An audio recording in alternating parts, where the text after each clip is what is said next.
Praise the Lord. கர்த்தர் தாமே இந்த காலை வேளையில் உங்களை ஆசீர்வதிப்பாராக. வாய்ஸ் ஆப் குட் ஷெப்பர்ட் மூலம் தேவனுடைய வார்த்தையை நாம் கவனிக்கலாம்.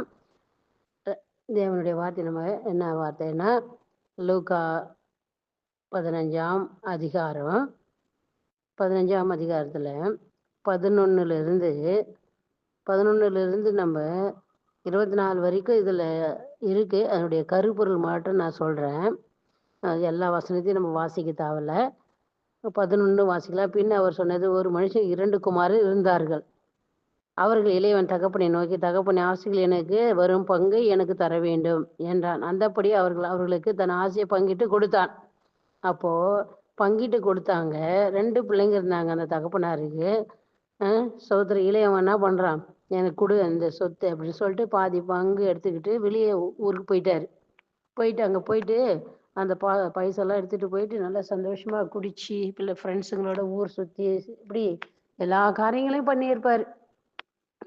இப்போ கூட அப்படிதான் பிள்ளைங்க என்ன பண்ணுறாங்க, தாறுமாறாக வாழ்ந்துட்டு இருக்கிறாங்க. ஒரே பிள்ளை இருக்கிற வீட்டில் நிறைய என்ன பண்ணுறாங்க, செல்லம் கொடுக்குறாங்கங்க. தயவு செய்து வேணாம்.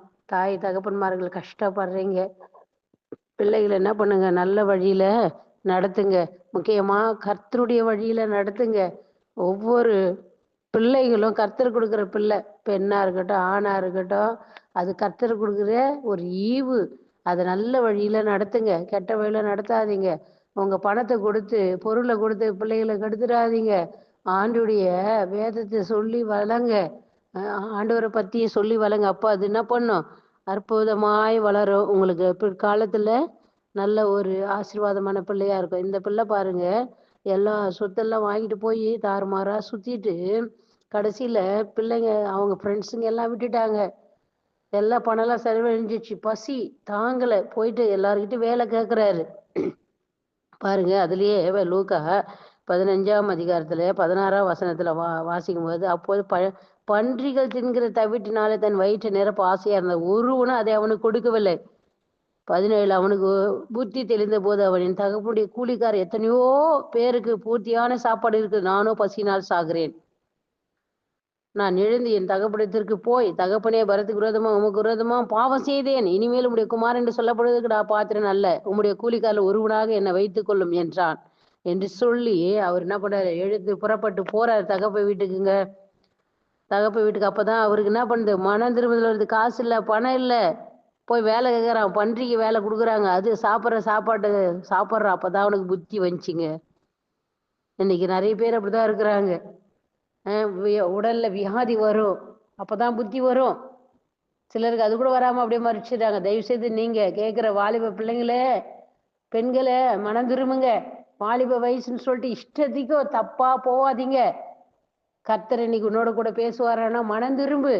பின்னாடி ஆண்டவர் சமூகத்துல பிள்ளைகளே, நீங்க தவறு செஞ்சாங்கன்னா ஆண்டவர் அடிச்சா உங்களால தாங்க முடியாது. கொலை செய்யறீங்களா, விபச்சாரம் பண்றீங்களா, திருடுறீங்களா, இது கர்த்தருக்கு பிரிய இல்லாத்து. அப்பா அம்மா சொத்தை வாங்கி போய் நல்லா இஷ்டத்துக்கு பணம் செலவு பண்றீங்களா, குடிக்கிறீங்களா, வெறிக்கிறீங்களா, மனம் திரும்புங்க. வாலிப பிள்ளைகளே, பையனுங்களே, பெண்களே, மனம் திரும்புங்க. கர்த்தர் உங்களோடு கூட பேசுறாரு. மனம் திரும்பினா பரலோக ராஜ்யம். அவன் மனம் திரும்பினாங்க, சொத்தெல்லாம் செலவழிச்சு போயிருக்குமா. அப்போட இருந்திருந்தா அண்ணா, அவனுக்கு அந்த தப்பான வேலைலாம் வந்திருக்காது. ஃப்ரெண்ட்ஸுங்களோட இன்னைக்கு சுத்துறீங்களா, மனம் திரும்புங்க. கர்த்தர் உங்களோட கூட பேசுவார். இன்னைக்கு மனம் திரும்பு, ஒப்புக்கொடு. கர்த்தர் உன் வாழ்க்கையில பெரிய காரியங்களை செய்வார். பாருங்க, அவர் மனம் திரும்பி 21ஆம் வசனத்துல 15-21 குமாரன் தகப்பனை நோக்கி, தகப்பனே, பரத்துக்கு விரோதமாக உமக்கு முன்பாகவும் பாவம் செய்தே, இனிமேல் உம்முடைய குமாரன் என்று சொல்லப்படுவது நான் பாத்திரன் அல்ல என்று சொன்னான். அப்போது தகப்பன் ஊழியக்காரன் நோக்கி, நீங்கள் உயர்ந்த வஸ்திரத்தை கொண்டு வந்து இவனுக்கு உடுத்துங்கள், இவன் கைக்கு மோதிரத்தை, கால்களை பாதரட்சைக்கு போடுங்கள், குழந்தை கண்டு கொண்டு வந்து அடிங்கள். நான் புசித்து சந்தோஷமா இருக்கேன். என் குமாரனை மறித்தான், திரும்பவும் உயிர்த்தான், காணாமல் போனான், திரும்பவும் காணப்பட்டான் என்றார். அப்படி அவர்கள் சந்தோஷப்பட தொடங்கினார்கள். அன்னைக்கு பாவம் செய்யறியா, மனம் திரும்பு. இனி ஏசப்ப கிட்ட வா. ஆண்டு வாழ்க்கையில என்ன பண்ணுவாரு, மாற்றத்தை உண்டு பண்ணுவார். பாவத்திலே இருக்காத, மனம் திரும்பு. பிள்ளைகளே, மனம் திரும்புங்க. உங்களுக்கு சோத்திர தாழ்மையோடு நான் உன்னை கேட்கிறேன், மனம் திரும்புங்க. கர்த்தருக்கு பிரியமா இருங்க. பாவம் உன்னை நோக்கி வரும், அதெல்லாம் விட்டு மனம் திரும்பி இயேசு பிள்ளையா மாறு. கர்த்தர் உன் வாழ்க்கையை சீர்படுத்துவார், சிறப்படுத்துவார், ஆசீர்வாதமா இருப்பார். ஜெபிக்கலாமா? எங்களை அதிகமா நேசிக்கிறீங்களா அன்பின் தகப்பனே, இதை கேட்கிற பிள்ளைகள் மனம் திரும்பட்டும்.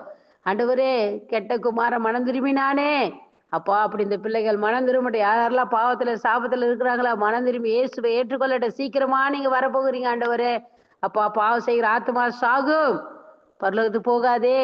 அப்பா மனம் திரும்பினால் பரலோகம் ஆசீர்வாத தகப்பனிடத்துல மன்னிச்சு அவர்களை பிள்ளையா ஏற்றுக்கொள்வது. கேட்கிற ஒவ்வொரு பிள்ளைகளும் மனம் திரும்பி இயேசுவை ஏற்றுக்கொள்ளட்டும். அவங்க வாழ்க்கையில் அற்புத அதிசயத்தை நடப்பிக்க பண்ணுங்க ஆண்டவரே. இந்த பிள்ளைக்கு கேட்கிற மனம் திரும்பி ரட்சிப்பை பெற்றுக்கொண்டு உமக்கு பிரியமாய் காணப்பட உதவி செய்வீராக என்ன மனதார வாழ்த்தி ஆசீர்வதிக்கிறேன். நல்ல பிதாவே, ஆமேன். God bless you. கர்த்தர் உங்களை ஆசீர்வதிப்பாராக. ஆமேன்.